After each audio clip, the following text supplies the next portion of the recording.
Okay, today we are delighted to have a guest, Greg Fletcher, who is a playwright and a director and has had many other roles in theater. Also, of course, is a member of our Wilkes creative writing faculty. Welcome, Greg. Thank you very much. Happy to be here. Greg, for students who are interested in theater, tell us a little bit about how you got into, did you start writing before you directed or the other way around? How did you get into theater? My parents are New Yorkers and they didn't want to raise a family here, so they moved to Dallas, Texas. And the best thing I can say is they brought their theater going habits to Dallas. And when I was probably 7 or 8 years old, they started taking me to the theater, and I loved it and I grabbed onto it, and they put me into teen children's theater courses at the Dallas Theater Center, and I just became as much of an avid theater goer as they are. And then I met my mom's great aunt and uncle, who were writers. And I started reading, they wrote for live television, they wrote for tape television. When I was visiting them one Christmas, I must have been, I don't know, early teens.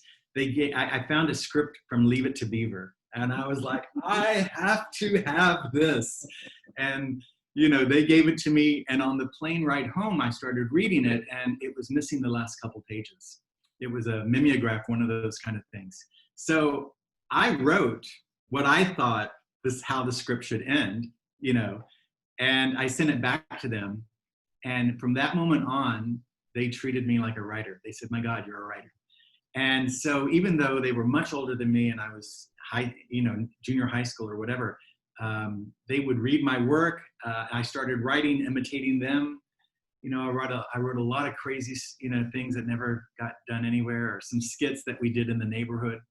And pretty much I went to undergrad in LA so that I could be closer to them.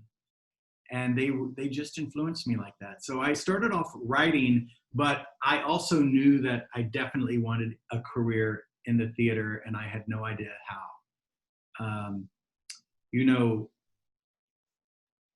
And then I got interested in directing, and I got to direct one of a main stage production as an undergraduate, which was a great experience. And from there, I got turned on and said, you know what, I'm going to get an MFA in directing, and I applied to Columbia. And I got into Columbia and did an MFA. And so all that writing I had done kind of got put on hold. Mm. But then when I graduated Columbia, I was 26 years old. I looked 15. I couldn't find anybody who would take me seriously. I got a lot of assistant jobs, assistant to the director, internships. I could direct for free. Plenty of people would hire me to direct for free. But I was just sort of limited because I looked so young. And I was interning with Adrian Hall, who was one of the great regional theater directors, and he was down in Dallas at the time. And so I started, because I had assisted him, I said, hey, how about letting me direct in the basement? And one day he was like, oh, darling, I can't talk right now. I just lost a stage manager. And he paused. And in that pause, I knew he was going to ask me if I stage managed. And he said, do you stage manage? And I said, well, I'm not in the union. And I knew they were a union theater. He says, we can take care of that. Are you available immediately, like in 2 days? And I said, sure. And so I flew back to Dallas and got my equity card. And this moment that production was over, my student loans from Columbia, I live across the street, that's why I'm pointing, kicked in. And all of a sudden, I owed a big, chunk of change for my student loans. And I was like, well, I could either continue, now that I have my equity card, I could pursue stage management, or I could work in a Xerox shop. And so I picked stage management. Mm-hmm. And, I loved going in the backstage door. I loved being a part of a production. I loved being at the table with all these amazing actors and directors and designers and playwrights. And it was a way for me also to sort of observe their work. So it was really a very telling time, because most writers or most directors don't really get to sit at the table of other writers and other directors, because it's usually just that production. But because I was stage managing, and I mostly did off-Broadway, But I did one national tour with Edward Albee on his play, Three Tall Women, and I did some regional theater stuff, but I was just always lucky to be with amazing people. So that's kind of how I did it. And I kept going with stage management. I never really got back into directing until I started teaching. Oh, that's the last chapter. So when I stage managed, I didn't have a creative outlet. So I went back to the writing, and I started writing a lot. And then I submitted a 10-minute play of mine to a festival in Provincetown, and I got in. And the moderator ran the playwriting program at Boston University. And one of the prizes was that we got to spend an hour with her talking about our play. So the next day we talked about my play, and she said, what else do you do? And I said, well, I stage manage. And she said, what's the last thing you did? And I said, oh, I just did a production of Derek Walcott's The Odyssey. And she said, I saw that. And I said, you're kidding me. She goes, Derek Walcott is the founder of our program. And I'm like, how strange. She said, you should apply for our program. And I said, no, I just finished paying off my student loans. I didn't want to get back into debt. And she said, apply and see what we offer you. And I said, okay. And so I applied. I had to take that test. What's the test you have to take to get into grad school? SATs? Jesus. Yeah. And I said, are you going to be looking at these test results? And she said, no. And I said, okay, because I'm going to take the test, but I'm not going to prep for it. I'm not going to study for it. I'm just going to wing it. And she goes, we're not going to look at it. And I said, okay. So I took the test, and then they offered me all my playwriting classes for free, and they gave me housing. Oh. So my master's in playwriting cost me very little. I paid for a couple of the other courses and spending, and so that's sort of good. And then once I had a master's and I still had my MFA from Columbia in directing, one of the things at Boston University was, well, you get to teach a class, and that's how they gave me some money. And when I taught that class, it was creative writing, and you had to specialize in one genre. So I picked playwriting, and then I just touched upon a couple other genres. But I so connected with the students that I was like, oh, I think I'm meant to do this. And from Boston University, I started looking for adjunct work, and I got some adjunct. And then I got a sabbatical replacement, 2 of them. And then I got a full-time job, and then Wilkes. Right. So it's been a path that I couldn't have anticipated, but I just kept going down that path and saying yes. Right. And because it all had to do with theater, I was really happy. So. Wow, I love that idea. Just, I'm going down a path. I don't know where, I don't know where I'm going, but I'm always saying yes. Well, because, it's all about timing, right? Who you know and timing. And I think that when certain things happen in your life, it's meant to be. It's a sign. And so because of it, my grandmother always used to say to me, say yes, because if it's coming to you, that's a gift. That's meant to be. It doesn't go to everybody. So if it's coming to you, it's coming to you for a reason. Right. I don't know. But we learn by going where we have to go, Yeah. It's funny because we can't predict our path, can we? We can't say, I'm going to do this. We have to sort of open ourselves to the path that comes our way. Right. Now, of course, we make choices, so we can kind of steer ourselves, Mm-hmm. But, a lot of opportunities have opened for me that, I feel very blessed and fortunate with. So Wilkes being one of them.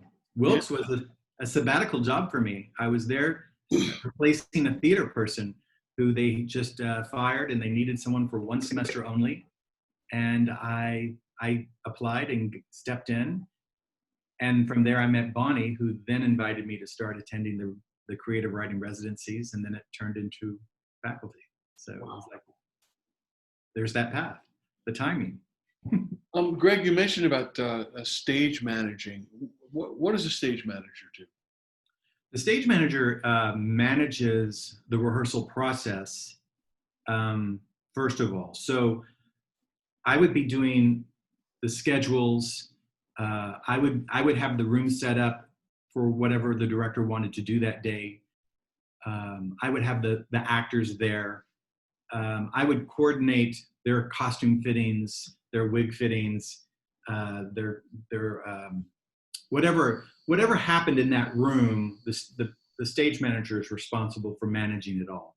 I would put out reports to designers, so keeping everybody on the same page, so that the communication is clear that, oh, she's going to have to fall in that dress, so the dress has to be long enough to where it's not going to be a problem, or something like that. Or she's going to get slapped, so we have to make sure her wig is something.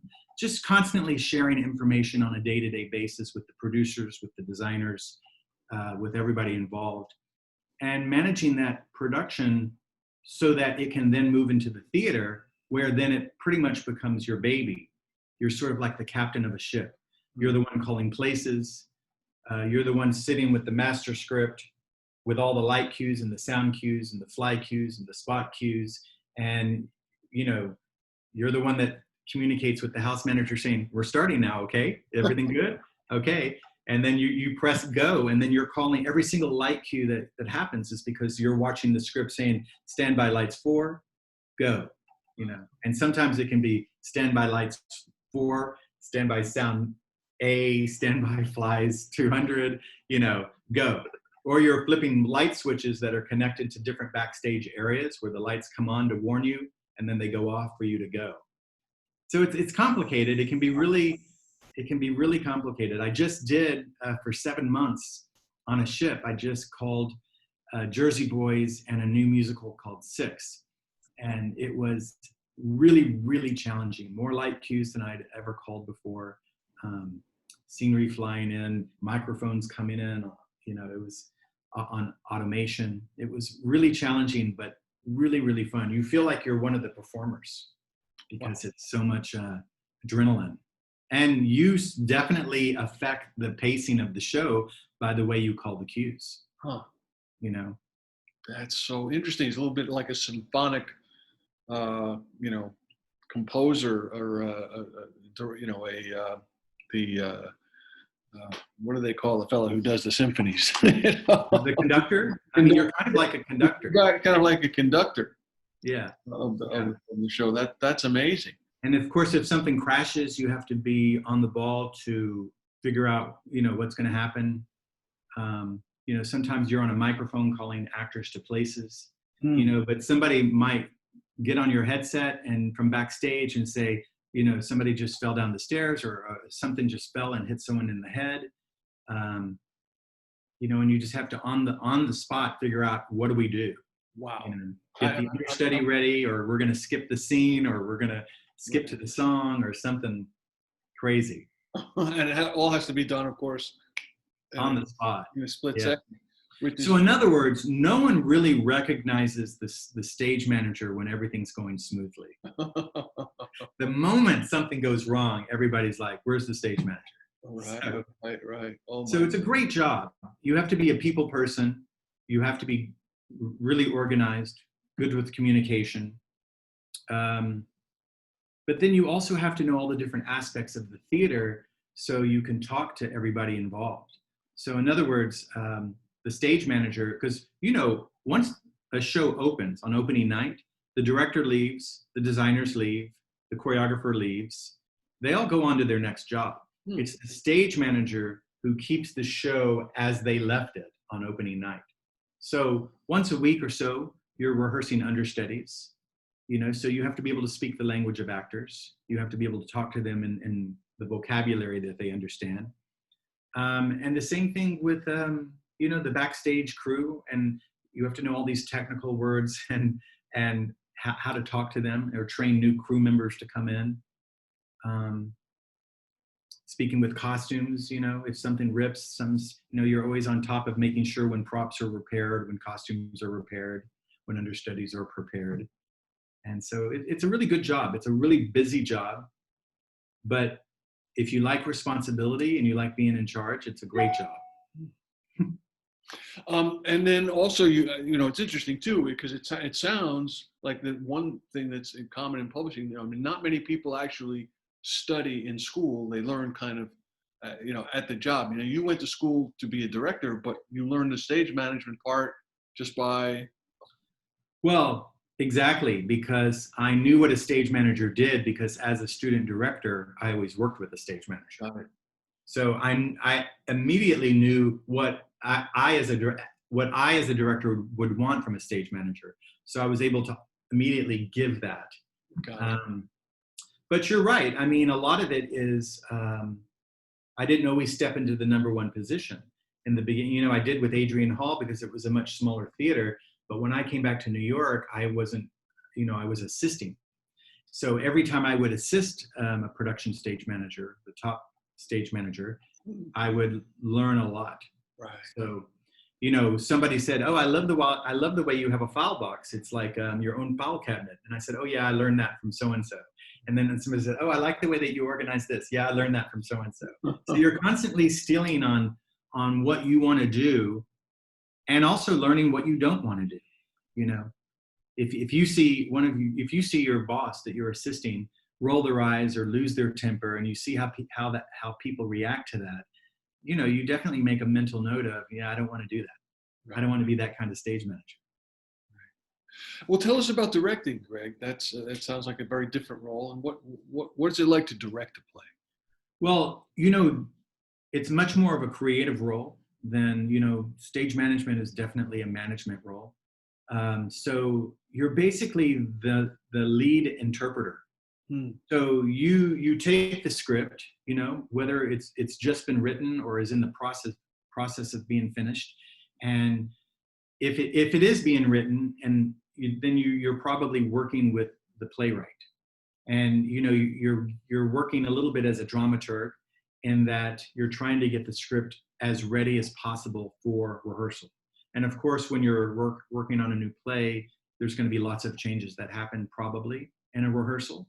And so you have to know that vocabulary of the playwright and of writing, so that you can talk to him in his language. You know, I don't think this turning point is clear enough. You know, I don't see the conflict here, or what's the dramatic action going on in this scene, and you have to have that vocabulary. Or if you're just directing a classic, you're working with a script that's published, done, and you're not allowed to change a word. A lot of young directors think you can do whatever you want with the script, but the Dramatist Guild is pretty strong.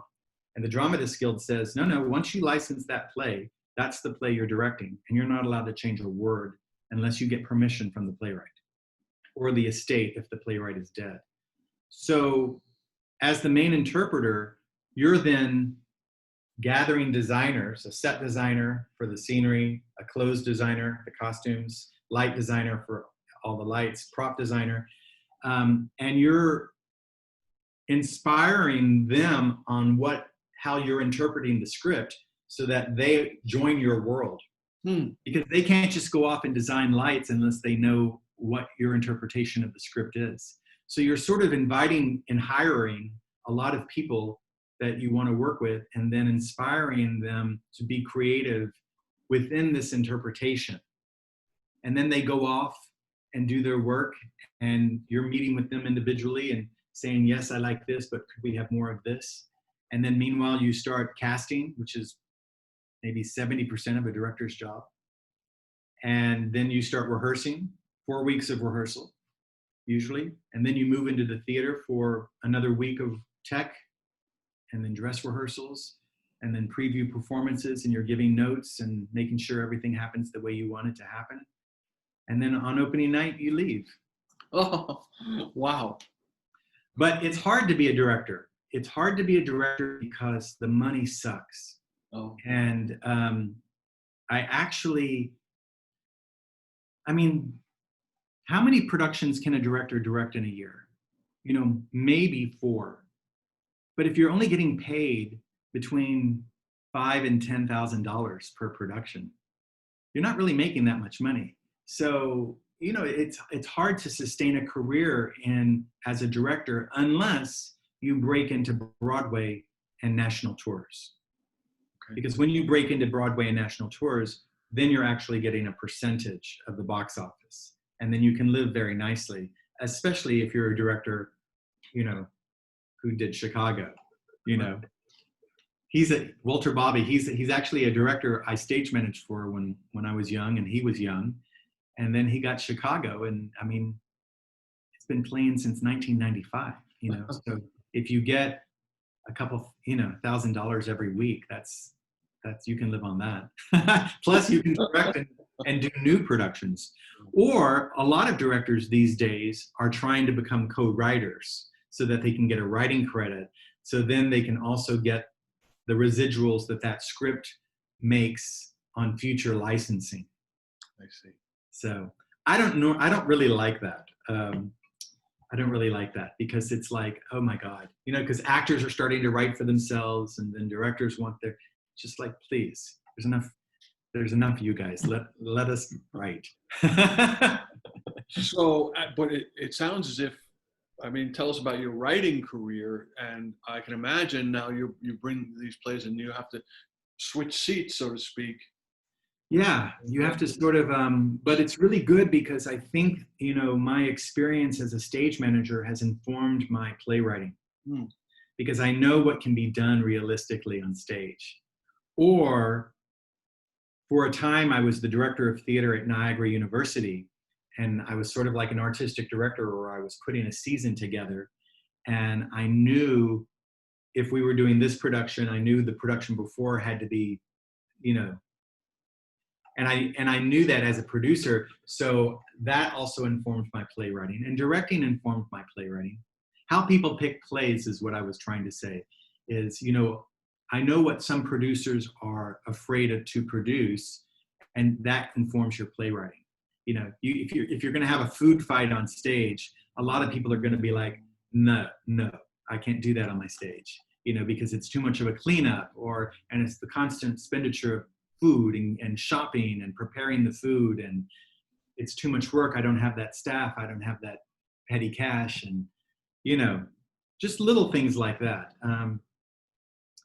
But directing my directing is so much stronger because of my playwriting background, because I really know how to talk to actors, yes, but also directors. I'm sorry, I can't talk. Playwrights. I know how to talk to playwrights. Right. And I've directed a lot of readings of new plays. And then you're right there really helping them do the final shaping of their play. So it's very exciting because I'm having a lot of different kind of chapters and experiences in my life that I wouldn't normally have if I had just stuck with directing, or if I had just stuck with playwriting, or just as a playwright. But then my writing really took off because of Wilkes. Because I came into Wilkes, I was the youngest member of the playwriting team, and I was just in awe of everybody, and started meeting people at lunch and talking to people like yourself, and getting to know poets, and getting to know Beverly, who's writing memoir. I told her a story once about my grandmother, and she said, "Oh, you need to write that down. You need to write that down. That's an essay." And I'm like, "Okay." And I'm like, "I don't know how to write like that." And then I was telling somebody else a story, and they're like, "Oh, that sounds like a fiction. You should, that's a novel. You should think about that." And I'm like, and after about 2 years of people saying things like that to me, I just said, let's try it. And I just started. And I didn't have any training in it except for being around you guys and hearing and my own reading. And then I just started learning, each piece got stronger and stronger and stronger. So I've had about 4 essays published now. I've had 2 short stories published. I had a craft book, Shorts and Briefs. Where did that come from? And then I have my first YA novel last summer, which I really connected with that genre. And during COVID, I've written 2 more. So I think, so the writing is going well. And that sounds great. It sounds like an extension of all the other work that you've done. So it's not unfamiliar, but it's branching out into new areas. And well, you're right, because you know what? My dialogue, everyone says when they read my YA novel, they say, "Oh, your dialogue is really strong." And I'm kind of like, "Oh, I'm a playwright, so kind of hope so." And also playwriting informs structure. It informs forward movement, forward development. Lots of conflict.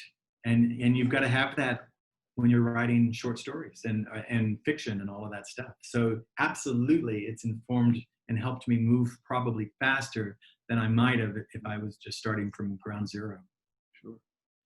Greg, what advice would you have for, when you think of the students who are are at the end of their academic career, but they're just going to take this leap now, that you took years and years ago from Columbia, and what any practical advice for those folks who are excited but also maybe a little nervous about the giant world of bright lights and Broadway, or however one would Yeah. the theater?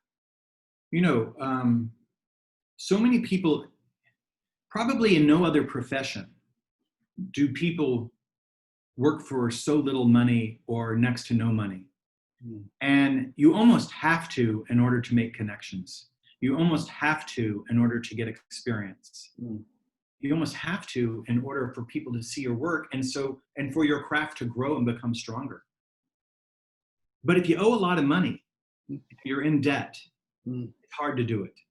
Yes. So my biggest advice to young people is that stop buying stuff. Stop charging things. Live as frugal as you can.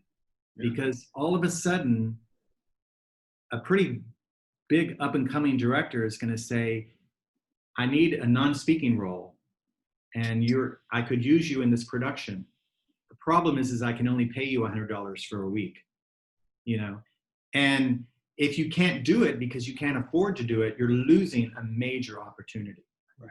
Whereas, if you keep your finances together, then all of a sudden it's like, wow. And then you're a part of this production. I mean, when I told you I did the national tour of Edward Albee's play, Three Tall Women, the last 20 minutes of the play, a boy comes in onto the set and sits down next to the bed where the dying mother is. And he doesn't say a word. He's just sitting there. And they hired a non-equity actor who had next to no experience. He had no New York experience. They found him at a regional theater where the play started. All of a sudden, he's working with Marion Seldes and these major New York playwright, Edward Albee, and actors. And, it's all because he said yes, and because he said, I can afford to do this. Right. But in the beginning, he probably made next to no money. Not until it went from a regional theater to a very small off-Broadway theater, then to an off-Broadway theater where he started making decent money. And then, of course, the national tour where he made good money. Wow.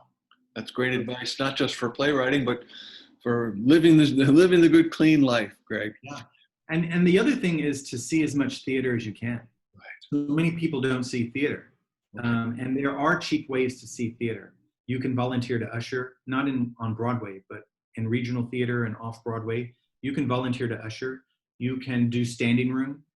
You can do student rush, general rush, where you get there a couple hours early and buy cheap tickets.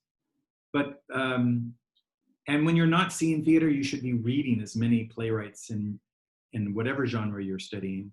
I always feel like people don't read enough either. They don't know enough. And it's difficult for each new generation, because when I was studying, you only had so many decades you had to know. But, it's a few more decades now of knowledge that they have to sort of put together and figure out. Right. But there's also a lot of streaming of theater, HD Broadway, PBS, great performances. There's a lot of theater now. The Metropolitan Opera, there's so much streaming of production that if you finagle your way around what's free and what's cheap, you can see a lot of theater that way too. That sounds great. Thank you so much, Greg Fletcher. Yay! Right, director, essayist, young adult novelist, And stage manager, professor, and bookseller.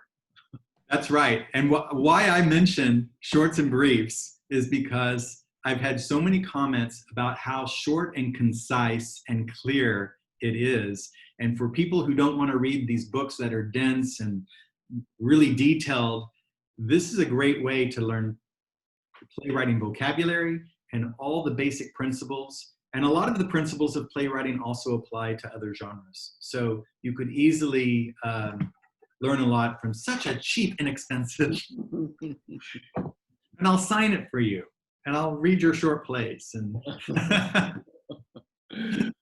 Thank you, Greg. my pleasure. My pleasure. Good luck to all of you. Good luck. Hang in there. Patience and perseverance. That's what it takes. Patience and perseverance. And one more piece. Is it okay, Phil? One more piece of advice. Don't compare your path to other people's paths. Because I had friends my age when I was out of Columbia who had beards and they were gruff and they were opinionated, and all of a sudden they're directing. And I was like, why are they directing and not me? And if you do that, you're filling yourself with angst and negative energy. And, to get ahead in this world, you've got to keep things positive, no stress, and just breathe. But patience and perseverance has helped me a lot. Thank you, Greg.